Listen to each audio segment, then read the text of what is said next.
Thank you बेटा Akash. DNA replication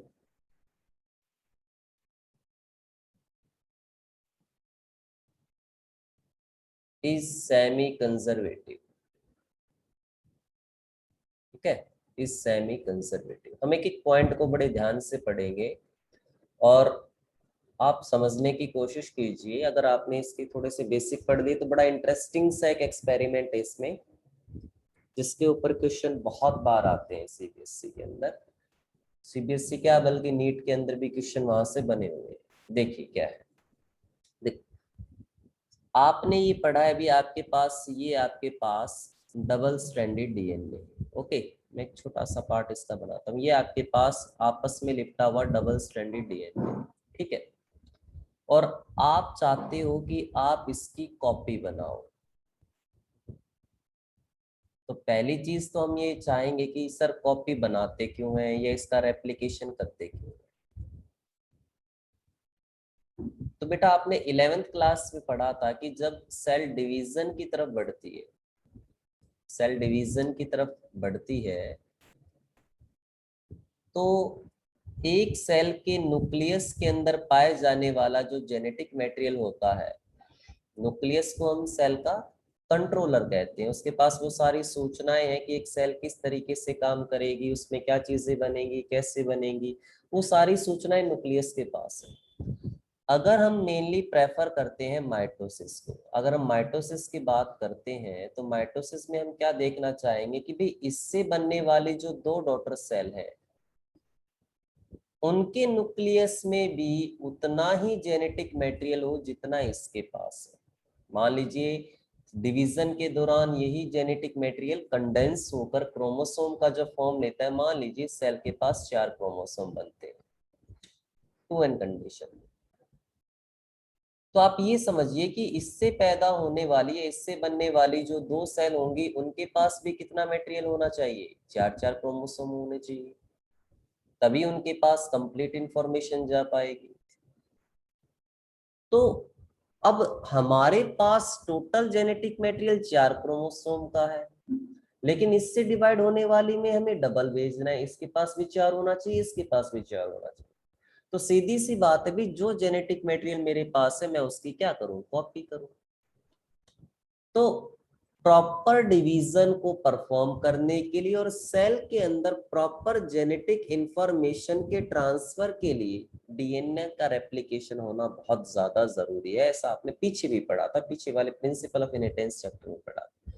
अगली चीज ये होता किसमें है, सेल साइकिल के अंदर, सेल साइकिल के अंदर जो आपकी एस फेज होती है उसके अंदर आपके डीएनए का रेप्लिकेशन होता है। इस चीज को स्टार लगा लीजिए। एस फेज के अंदर आपके डीएनए का डबलिंग होती है या कॉपी होती है, डीएनए का रेप्लिकेशन होता है। Okay, this is simple. अब मान लीजिए ये मेरे पास डीएनए है, डबल स्ट्रैंडेड डीएनए, इसकी कॉपी करनी है मुझे। तो पहली चीज तो ये आपस में दोनों स्ट्रैंड एक दूसरे से बाइंड है, हाइड्रोजन बॉन्डिंग से बाइंड है, ये आपने पढ़ा है। मान लीजिए ये आपके पास दो स्ट्रैंड हैं और ये दोनों एक दूसरे से जुड़े हुए हैं, अटैच है, तो इनकी कॉपी कब संभव है, इनकी कॉपी तब संभव है जब बेटा आप दोनों स्ट्रैंड को क्या करो, सेपरेट करो, ताकि दोनों स्ट्रैंड के पास जो अरेंजमेंट है उसे एंजाइम्स और दूसरे फैक्टर आकर आसानी से पहचान सके और फिर फॉर्मेशन कर सके, फिर फॉर्मेशन कर सके। दिस इज इंपॉर्टेंट, ये इंपॉर्टेंट। फिर जब तक आप डीएनए के दोनों स्ट्रैंड को ओपन करोगे नहीं, दोनों स्ट्रैंड टेम्पलेट की तरह काम नहीं करेंगे। टेम्पलेट का मतलब होता है स्ट्रैंड जिसको पढ़कर, जिसकी सूचना को देखते हुए नया स्ट्रैंड बनाया जाता है, हम उसे टेम्पलेट स्ट्रैंड कहते हैं।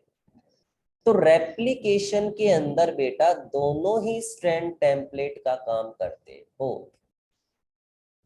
दोनों ही स्ट्रैंड रेप्लिकेशन का काम करते हैं, रेप्लिकेशन के टेम्पलेट का काम करते हैं।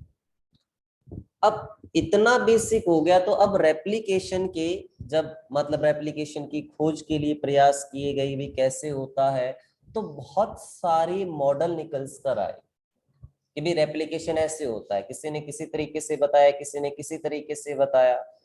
तो जिस मॉडल को एक्सपेरिमेंटली प्रूव किया गया कि भी वो रेप्लिकेशन सेमी कंजर्वेटिव वे में होता है।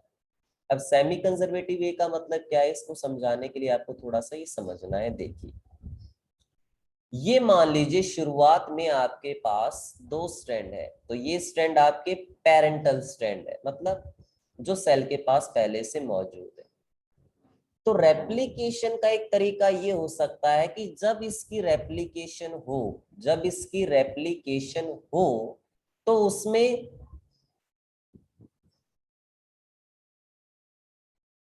इस तरीके से आपको एक मिले, क्योंकि इसकी तो कॉपी बननी है तो दो कॉपी होनी है, और न्यू वाला बिल्कुल ऐसे मिले। थोड़ा सा समझने का प्रयास कीजिए कि ये जो आपके पास पेरेंटल स्ट्रैंड था, ये पेरेंटल बिल्कुल पेरेंटल ही रहा, मतलब जो आपको दो स्ट्रैंड प्राप्त हुए उन दोनों स्ट्रैंड में जो डबलिंग हुई है उनमें से एक के पास तो केवल पेरेंटल टाइप है और एक के पास केवल न्यू टाइप है। ये पीपी कर देता हूं मैं, ये एनएन कर देता हूं।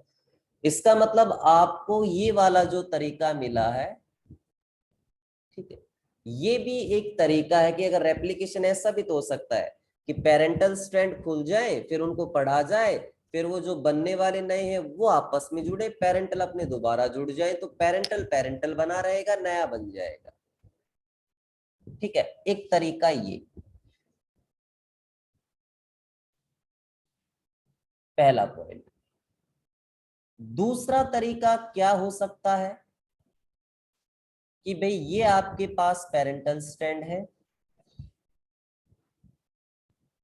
जब रेप्लिकेशन परफॉर्म हो रही है तो दोनों स्ट्रैंड अलग हो गए और दोनों स्ट्रैंड के साथ साथ उनको ध्यान में रखते हुए एक नया स्ट्रैंड इनके साथ बना। अब ये जो दो नए स्ट्रैंड आपको प्राप्त हुए हैं, इस एक स्ट्रैंड से इसमें एक पेरेंटल है और एक न्यू है, एक पेरेंटल टाइप है और एक न्यू टाइप है। तो ये वाली जो टाइप हम देख रहे हैं, ये वाला जो तरीका हम देख रहे हैं, इसे हम कहते हैं कंजर्वेटिव। कंजर्वेटिव, जैसे आपने कंजर्वेशन वर्ड पढ़ा है, कंजर्वेशन मतलब जैसा है वैसा बचाया जाए। तो कंजर्वेटिव क्या कहता है भैया, पेरेंटल तो पेरेंटल ही रहेगा, उसके दोनों स्ट्रैंड पेरेंटल ही रहेंगे रेप्लिकेशन के बाद भी, और जो नया बना है वो आपस में दो स्ट्रैंड इस तरीके से मिलेंगे। अब ये वाला क्या कह रहा है कि भैया ये स्टार्टिंग में आपके पास पेरेंटल था,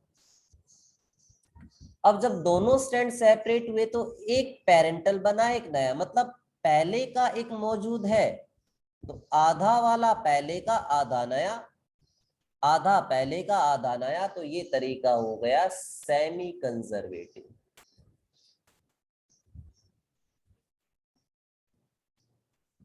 कंजर्वेटिव में क्या होगा, पेरेंटल पेरेंटल एक पास साथ साथ रहेंगे, न्यू न्यू एक साथ रहेंगे।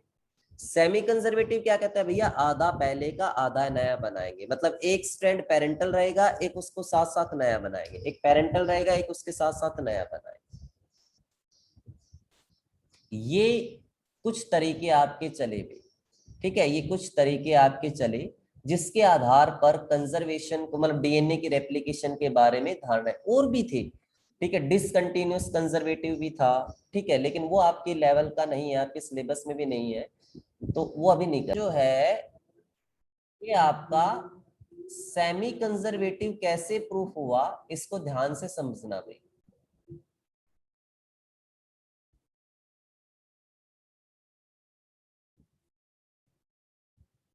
पहला पॉइंट, एक एक्सपेरिमेंट परफॉर्म किया, ठीक है, कि भाई डीएनए का रेप्लिकेशन कैसे होता है, इसके लिए एक्सपेरिमेंट परफॉर्म किया गया।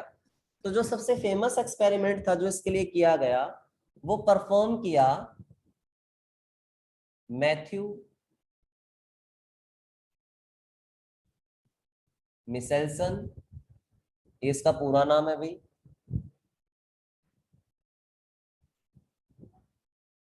और इसके साथी थे जिन्होंने इनके साथ ही एक्सपेरिमेंट परफॉर्म करवाया था, फ्रैंकलिन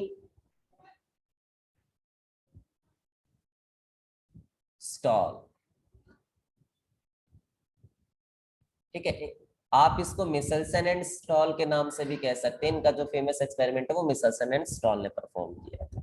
अगली चीज, इन्होंने अपने एक्सपेरिमेंट के लिए क्या क्या लिया। मैं पहले एक्सपेरिमेंट को बहुत सिंपल बेसिकली बता देता हूं। इन्होंने ये प्रयोग किया बैक्टीरिया पर। बैक्टीरिया कौन सा लिया भैया, इस्चीरिया कोलाई। ई कोलाई देखिए कितनी बार एक्सपेरिमेंट में, अलग अलग एक्सपेरिमेंट में यूज होता है, क्योंकि बैक्टीरिया के पास जो जेनेटिक मटेरियल है वो सिंपल है, सिंगल क्रोमोसोम की इक्विवेलेंट है, और उसका जो रेप्लिकेशन है, उसका जो डिवीजन है वो भी कम समय में। ई कोलाई तो आप ये समझिए 20 मिनट में डिवाइड करके 2 बना देता है। तो हम उसमें होने वाली चीजों को आसानी से ऑब्जर्व कर सकते हैं। फिर इस बैक्टीरिया को कल्चर करना आसान है। बहुत सारी चीजें हैं जो ई कोलाई को एक फेमस मॉडल जेनेटिक एलिमेंट बनाती है। देखिए, अब यहां पर आपको बेसिकली क्या क्या समझना है वो ध्यान से देखते चलिए। सबसे पहले आपको एक चीज समझनी है कि नाइट्रोजन आपने पढ़ा है कि नाइट्रोजन जो आपका एलिमेंट है, ये जो नाइट्रोजन है इसका रोल क्या है।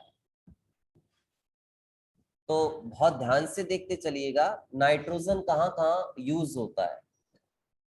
पहली चीज, जब आपने डीएनए या आरएनए पढ़ा था तो आपने ये पढ़ा था कि डीएनए या आरएनए को बनाने वाला एक कंपोनेंट आपका नाइट्रोजनस बेस है। मतलब चाहे प्यूरिन हो चाहे पैरामिडिन हो, वहां पर नाइट्रोजन यूज हो रहा था भाई,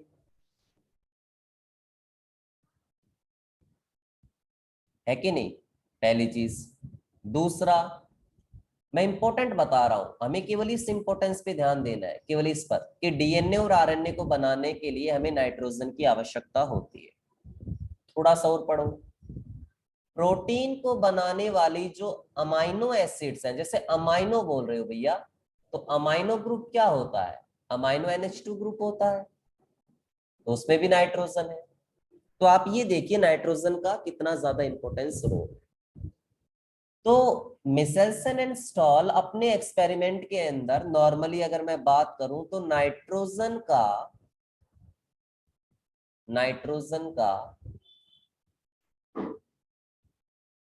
एटॉमिक नंबर, चलो कौन बताएगा मुझे नाइट्रोजन का एटॉमिक नंबर क्या होता है। शाबाश, कौन बताएगा। 7. 7। नाइट्रोजन का एटॉमिक नंबर 7 और मॉलिक्यूलर वेट। 14. सचिन सही कह रहा है। सचिन क्या साई ने यस सही सर। कहा, ठीक है। एटॉमिक नंबर 7 और मॉलिक्यूलर जो मास का हो, वेट का हो, ठीक है, मास नंबर का हो, वो इसका 14। तो नॉर्मल जो नाइट्रोजन हम यूज करते हैं, जो हमारे पास नॉर्मल नाइट्रोजन है वो N14 टाइप का यूज होता है। जो भी सोर्स से हमें प्राप्त होता है उसमें वो नाइट्रोजन N14 मास नंबर यहाँ पे डिनोट करता है।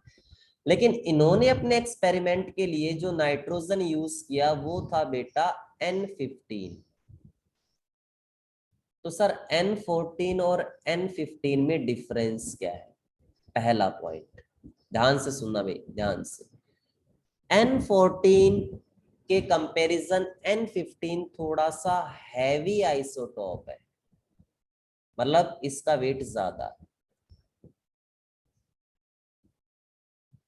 दूसरा, यदि हम डेंसिटी का यूज करें, डेंसिटी को ध्यान में रखते हुए यदि हम सेंट्रीफ्यूगेशन करें, सेंट्रीफ्यूगेशन, सेंट्रीफ्यूज आपने पढ़ा है कि एक मशीन होती है जिसमें हम मीडियम को लोड कर देते हैं, वो बहुत तेजी से गोल गोल घूमती है और फिर डेंसिटी घनत्व के आधार पर उसमें चीजें सेपरेट हो जाती हैं। भारी वाली नीचे बैठ जाती है, हल्की वाली ऊपर आ जाती है, ये आपने पहले भी पढ़ा है। तो अगर मैं आपको, पहली चीज तो मैंने क्या बताया अभी, N14 और N15 में डिफरेंस है कि N15 एक हैवी आइसोटोप है नाइट्रोजन का। बेटा रेडियो एक्टिव नहीं है, इस चीज को ध्यान रख लेना। It is not radio active, ये रेडियो एक्टिव नहीं है, ये रेडियो एक्टिव नहीं है। ओके, तो कैसा है, ये एक हैवी आइसोटोप है जिसे हम, मतलब अगर मैं एक मीडियम के अंदर N14 और N15 लूं, देखिए ध्यान से सुनिए, यदि मैं एक टेस्ट ट्यूब के सॉल्यूशन में दो सॉल्यूशन डालूं, N14 का और N15 का, और फिर मैं उसे सेंट्रीफ्यूज कर दूं, तो बेटा N15 हैवी है वो नीचे मिलेगा, N14 हल्का है, इसके कंपैरिजन वो आपको अलग हाइट पर मिलेगा। इतना समझिएगा, डेंसिटी के आधार पर हम इन्हें सेपरेट कर सकते हैं। N15 N14 के कंपैरिजन हैवी आइसोटोप है, ठीक है, this is important, this is important.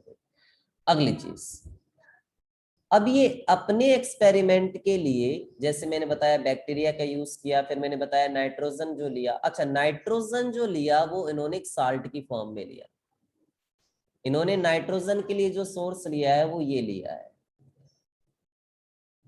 ये N15 को इन्होंने बैक्टीरिया को किस फॉर्म में दिया है, N15 को इन्होंने बैक्टीरिया को इस फॉर्म में दिया है, इसे हम कहेंगे अमोनियम क्लोराइड, अमोनियम क्लोराइड की फॉर्म में, इस फॉर्म में इन्होंने दिया, ठीक है। इस चीज को समझने की कोशिश कीजिए, दिस इज इंपॉर्टेंट, ये इंपॉर्टेंट है।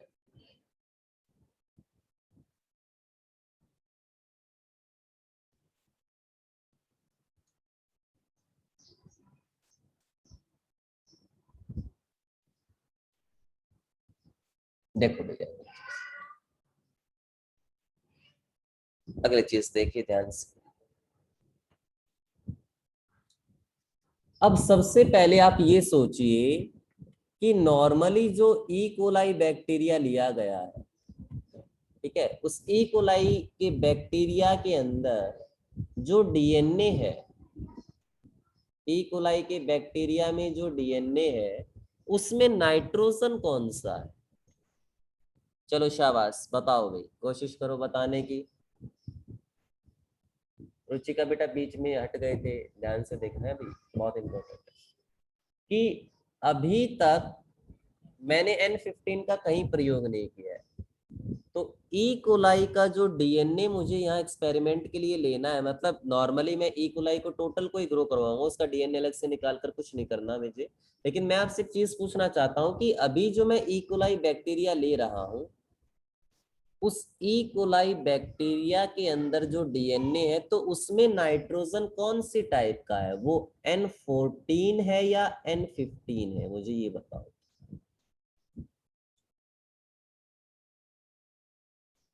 शाबाश भाई बताओ, जिसको आता है, गलत सही, देखो दो ही तो ऑप्शन है, हाथ उठाओ और बताओ अगर आप सुन पा रहे हो अच्छे तरीके से।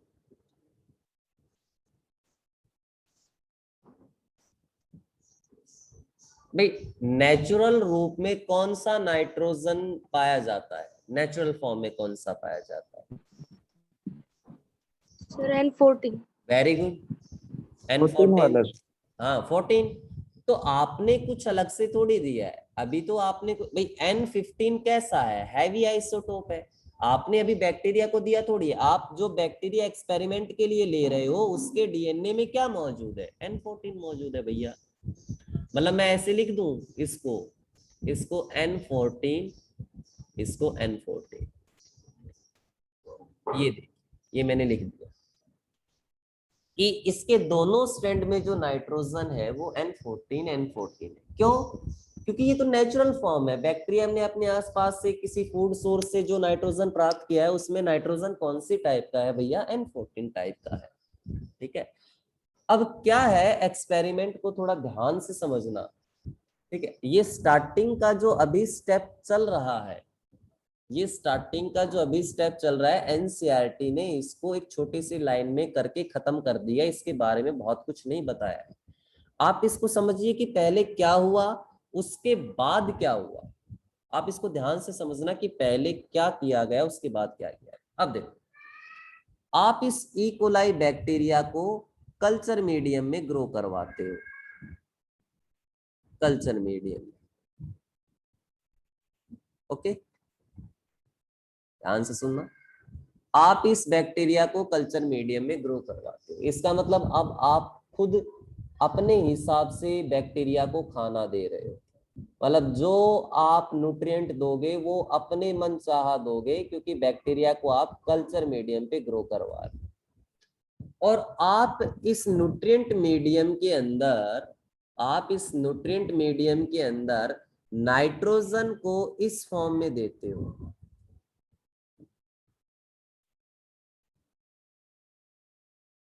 इस फॉर्म में आप नाइट्रोजन को देते हो। तो थोड़ा सा सोचिए, आपने ये पढ़ा है भाई ई कोलाई जो बैक्टीरिया है वो 20 मिनट बाद डिवाइड कर जाएगा, कई बुक 19 मिनट लिख देती है, थोड़ा समझिए। इसका मतलब इस ई कोलाई को भी अपने डीएनए की क्या करनी है, कॉपी करनी है। इस ई कोलाई को भी इसके पास जो डीएनए मौजूद है इस ई कोलाई के पास, उसे भी इसकी क्या करनी है, कॉपी करनी है भाई। और कॉपी करने के लिए इसे नाइट्रोजन की आवश्यकता है, और वो नाइट्रोजन कहाँ है, वो नाइट्रोजन मीडियम में मौजूद है, लेकिन किस फॉर्म में है, N15 के रूप में। कोई दिक्कत नहीं। अब कार्बोहाइड्रेट आप चाहे रोटी से ले, चावल से ले तो कार्बोहाइड्रेट रहे हैं ना। तो इसे नाइट्रोजन जो अवेलेबल हुआ वो N15 टाइप का अवेलेबल हो रहा है। अब कहानी क्या है कि इस बैक्टीरिया को ऐसे कल्चर मीडियम में तब तक ग्रो करवाते रहे जब तक कि इसके डीएनए के दोनों स्ट्रैंड में, ध्यान से सुनिए इस चीज को, जब तक कि इसके डीएनए के दोनों स्ट्रैंड में N15 वाला नाइट्रोजन नहीं इकट्ठा हो गया। आप कहोगे सर ये कैसे हुआ, बेटा ये कुछ ऐसे हुआ, ध्यान से समझो। इसके पास ये इसका डीएनए है, जब इसे कॉपी बनानी है तो कॉपी बनाते वक्त ये क्या करेगा, पहले अपने तो दोनों स्ट्रैंड सेपरेट करेगा, फिर नया स्ट्रैंड बनाने के लिए इसे मटेरियल चाहिए, नया स्ट्रैंड बनाने के लिए मटेरियल चाहिए, और उस मटेरियल में एक कंपोनेंट जो नाइट्रोजन चाहिए वो मीडियम से लेगा। तो मीडियम से कैसा नाइट्रोजन मिल रहा है, 15। तो इसके एक डीएनए का भाग जो निर्माण होगा वो N15 वाला होगा। फिर इससे, जैसे ये एक इकोलाई था, इसने डिवाइड करके 2 इकोलाई बना दिए, उनको भी कल्चर मीडियम पे ग्रो करवाया गया, उन्हें भी नाइट्रोजन के रूप में N15 दिया गया। ऐसा तब तक कर रहे हैं जब तक हमें यहां से ऐसे ई कोलाई ना मिल जाए जिनके डीएनए में पूर्ण रूप से कंप्लीटली N15 एम्बेडेड ना हो जाए, मतलब N15 नाइट्रोजन यूज ना हो जाए। पता कैसे करेंगे सर N14 है N15 है, देखो भैया अभी तो बताया है N14 कैसा होता है, N15 के कंपैरिजन वेट में कम होता है। तो अगर मैं यहाँ पर कई पीढ़ियों के बाद ई कोलाई के डीएनए को, पहले तो मैंने यहाँ पर ई कोलाई के डीएनए को सेंट्रीफ्यूज किया, तो यहाँ पर इसके दोनों डीएनए में कौन सा है नाइट्रोजन 14, तो वो मेरा मान लो यहाँ पर बैंड बनाता है, हल्का है। लेकिन जब मैं टेस्ट ट्यूब में इसको सेंट्रीफ्यूज करूंगा तो क्या ये N14 वाली जगह पर ही बैंड बनाएगा, बिल्कुल नहीं। अगर दोनों बैंड 15-15 के होंगे तो वो कहाँ जाएंगे, लोएस्ट में जाएंगे। इस तरीके से हम ये देखेंगे कि ई कोलाई के अंदर हमें क्या इनोकुलेट करना है, ई कोलाई के अंदर हमें पूर्ण तरीके से N15 इनोकुलेट करना है।